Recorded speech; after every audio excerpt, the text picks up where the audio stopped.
డబ్బు, అనారోగ్యం, ఉద్యోగం, వ్యాపారం, అప్పులతో బాధపడుతున్నారా? మీకోసమే లాంచ్ యువర్ ఫ్యూచర్ ప్రోగ్రామ్. నమస్కారం అండి, డాక్టర్ శ్రీ ఆచార్య అనంతకృష్ణ స్వామి గారు. నమస్కారం అమ్మా. ఈ ఎపిసోడ్కి సంబంధించి అసలు ఏం చెప్పబోతున్నారు?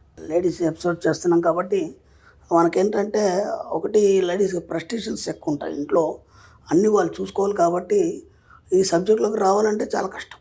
ఎందుకంటే ఎంత ఈ సబ్జెక్ట్ గురించి ఆలోచించాలన్నా సరే ఇంట్లో ఉన్నటువంటి ప్రెస్టేషన్స్ కానీ, పిల్లలు, ఒత్తిడి, అత్త మామ లేకపోతే భర్త, లేదంటే ఎక్కడనో వాళ్ళు సిటీకి వచ్చి ఆ లైఫ్ లీడ్ చేయడం, దాంట్లో ఆమె ఒంటరి అయిపోవడం, ఆయన పొద్దున్న సాయంత్రం వరకు డ్యూటీకి వెళ్ళడం, ఈ ఫ్రస్ట్రేషన్లో ఏమవుతుందంటే కాన్సన్ట్రేషన్ అనేది రాదు. అవును, కాన్సన్ట్రేషన్ అనేది నిజం సార్. కాన్సన్ట్రేషన్ రావాలంటే ఇప్పుడు చాలామంది ఏం చేస్తున్నారంటే మహిళా వాళ్ళందరూ కూడా నేను మరీ థ్యాంక్స్ చెప్తున్నానండి. వాళ్ళు ఏం చేస్తున్నారు, సింపుల్గా వంట చేసుకుంటూ నా వీడియో వింటున్నారు, పక్కన వీడియోలు పెట్టేస్తున్నారు, వంట చేసుకుంటూ ఫాలో వింటున్నారు. అవుతుంది. ఇంకా వాళ్ళు ఏదైనా పని చేస్తుంటే కదా. ఇప్పుడు నిజంగా కూడా నేను ఇంకా గ్రేట్ ఏంటంటే వాళ్ళు ఆ టీవీలు చూడడం, సీరియల్ చూడడం మానేశారు మ్యాక్సిమం. ఎందుకంటే మనం ఏం చెప్పామంటే టీవీల్లో ఎంటర్టైన్మెంట్ మాత్రమే చూడాలి, అవి మాత్రమే మనం స్వీకరించాలి. అంటే మన జీవితం ఎప్పుడు ఆహ్లాదకరంగా ఉండాలి, ఆనందంగా సంతోషంగా ఉండాలని చెప్పాము. మ్యాక్సిమం అన్ని పాటిస్తున్నారు. దీంతోపాటు ఏంటంటే కొన్ని నెగటివ్ వర్డ్స్ అనేటివి మనం ఎప్పుడు మాట్లాడుతుంటాం. మన ఆర్థిక అభివృద్ధి కోసం కానీ, లేదంటే మన జీవితం బాగుండాలి, సంసార పరంగా కూడా మనం ఎదగాలి ఆర్థిక పరంగా. దీనికి మాత్రం కొన్ని వర్డ్స్ మనం రెగ్యులర్గా యూజ్ చేస్తాం, వాటిని ఆపేయండి.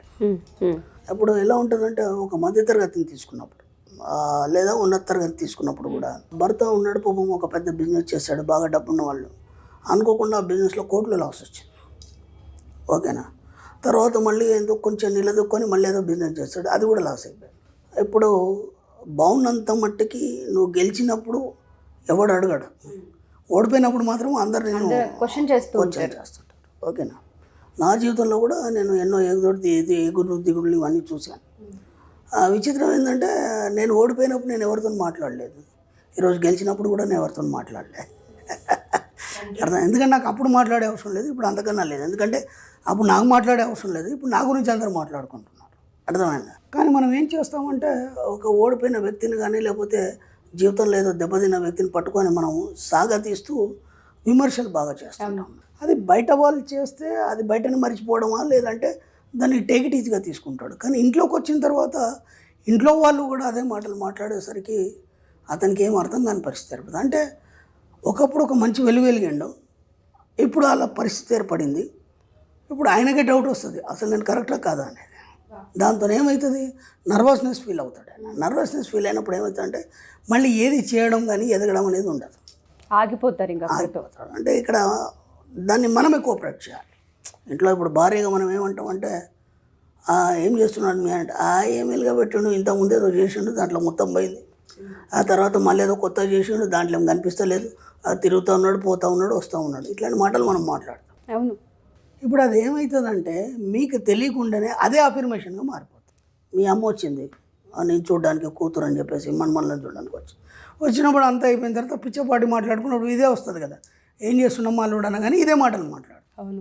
ఇప్పుడు ఆమె వాళ్ళ ఇంటికి వెళ్ళిన తర్వాత, వాళ్ళ అత్తగారి ఇంటికి వెళ్ళిన తర్వాత, మీ అమ్మగారి ఇంటికి వెళ్ళిన తర్వాత అక్కడెవరన్నా బిడ్డ దగ్గర వచ్చిన ఏం చేస్తున్నాడు అల్లుడు అంటే ఇది చెప్పింది అది చెప్తుంది. అంటే మీకు తెలియకుండానే అంతమందితోనే అది అఫర్మేషన్గా మారిపోతుంది. ఇప్పుడు పాప ఆయన ఎంత పని చేస్తే ఆయన ఎట్లా సక్సెస్ అవుతాడు, ఇన్ని అఫర్మేషన్స్ ఆయనకు నెగిటివ్ ఉన్న తర్వాత. కానీ నెగిటివ్ ఆరా అనేది ఇలా ఫామ్ అవుతూనే ఉంటుంది, అది వెళ్ళిపోతూనే ఉంటుంది. ఇప్పుడు వీడు ఎన్ని ప్రయత్నాలు చేసినా వాడు సక్సెస్ కాడు. అర్థమైందా? కాబట్టి ఎప్పుడైనా మీ ఇంటి ఆయన గురించి బాగా చెప్పండి, అలాగే మీ పిల్లల గురించి బాగా చెప్పండి. వాడు చదువుతలేడు, అల్లరి చిల్లరి తిరుగుతున్నాడు, ఏం చేస్తున్నాడు మీ వాడు, ఏముంది మన సబ్జెక్ట్లో పోయినాడు, అప్పటి నుంచి వాడు తిరుగుతూ ఉన్నాడు, సరిగా ఉండలేదు, ఏ రాత్రి వస్తాడో తెలియదు, ఏం చేస్తాడో తెలియదు, ఏరా అంటే మాట్లాడు. ఈ కంప్లైంట్స్ చేయకండి, భర్త మీద కానీ పిల్లల మీద కంప్లైంట్ చేయకండి. ఇది చాలా మేజర్ ప్రాబ్లం. ఆ కంప్లైంట్ అఫర్మేషన్గా మరి వాడు ఏం చేయకుండా అయిపోతాడు. మీ పిల్లల్ని కానీ మీ ఫ్యామిలీని మీరే డిస్టర్బ్ చేసుకుంటున్నారు కదా, కోఆపరేట్ చేయండి. ఇదేముందండి, ఇది కాకపోతే ఇంకోటి మీరు ఇంత చేయలేదా, చేసి సక్సెస్ అయితేనే మనం ఇంత సంపాదించాం కదా, ఇది ఒక్కడి పోతే భయం అనేది. మీకు చాలా తెలివి ఉంది, మీరు ఇంతకంటే ఎక్కువ చేయగలరు, ఎందుకంటే ఇంతకుముందు అంత చేశారు కదా, అదంతా కూడా మీ తెలివితోనే చేశారు కదా, మీకు ఎవరు సపోర్ట్ చేయలేదు కదా. కాబట్టి ఇంకా ప్రయత్నించండి, ఏముంది ఇది ఒకటి పోతే ఉంది, ఇంకోటి వస్తుంది, ఇంతకంటే ఎక్కువ వస్తుంది. ఇలా కోఆపరేట్ చేయండి.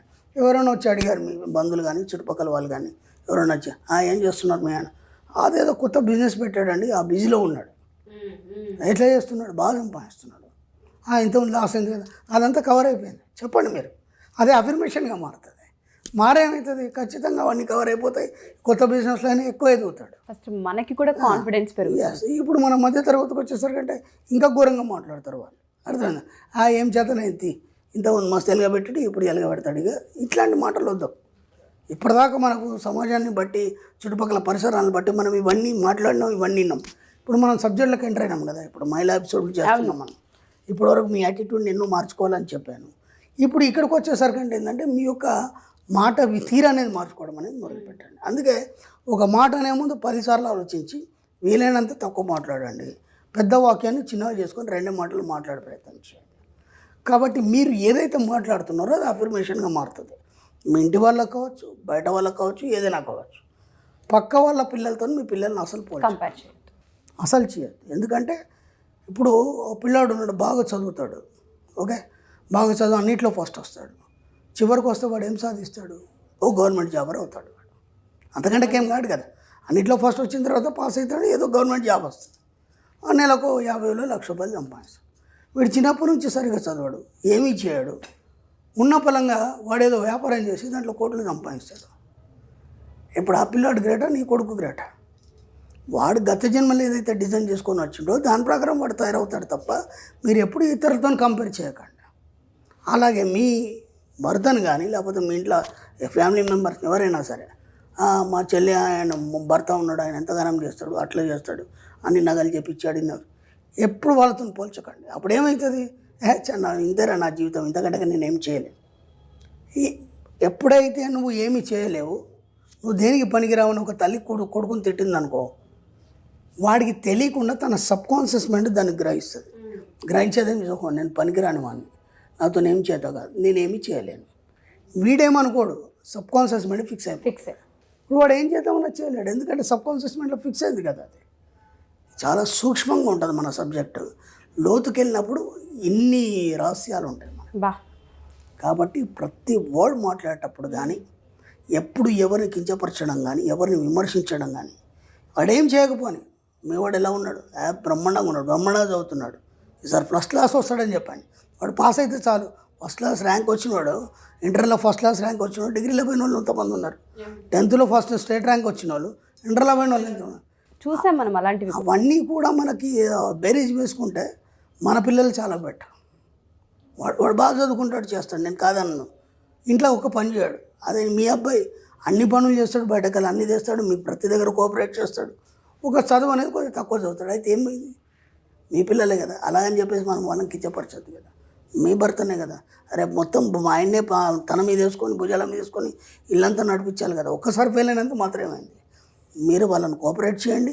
ఎప్పుడు నర్వస్నెస్ మాటలు మాట్లాడకండి. ఎవరు అడిగినా సరే మేము బాగున్నామని చెప్పండి, ఆయన ఇంకా బాగున్నాడని చెప్పండి, ఇంకా సంపాదిస్తాడని చెప్పండి.